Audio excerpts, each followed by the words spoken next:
এই যে দেখেন একটু স্পট আছে ভাই, একটু দেখায় দেন, এগুলো একটু স্পট আছে।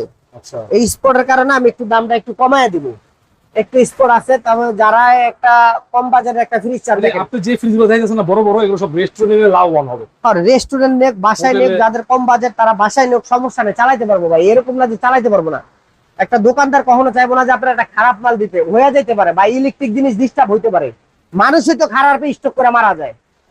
ফ্রিজের দোষ দিয়ে লাভ কি আপনার?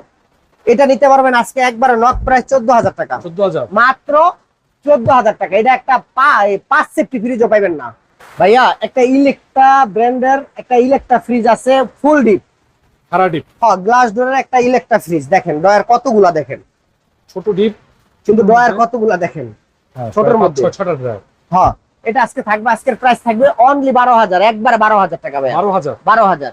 তারপরে দেখেন এই যে আরেকটা ফ্রিজ আছে ওয়ারপুল ভাই, এটা একটু রং করা, এই দেখেন রং টং করা আছে। এটা একটা অফার দেওয়া যায়নি? হ্যাঁ অবশ্যই দেওয়া যায়, দিব, অবশ্যই দিবেন, বলেন। অবশ্যই দিবেন, মাত্র 8,000 টাকা, একটু দেখাই দেন 8,000 টাকা ফ্রিজ, মাত্র 8,000 টাকা ভাই। দেখেন ভিতরে দেখেন। আরে ভাই 8,000 টাকার ফ্রিজ যদি কাস্টমার নিতে গিয়া 100 বার ভাবে চিন্তায়, তাহলে আমি কি এটা কিনে আনি না, আমি কি এটা ফ্রিতে আনছি ভাই? ওগুলো কাস্টমার বুঝতে হবে। 8,000 টাকা একটা ফ্রিজের কম্প্রেসার পাওয়া যায় নাকি? মাত্র অনলি 8,000 টাকায় ফ্রিজটার মোটামুটি ফ্রেশ কন্ডিশন আছে।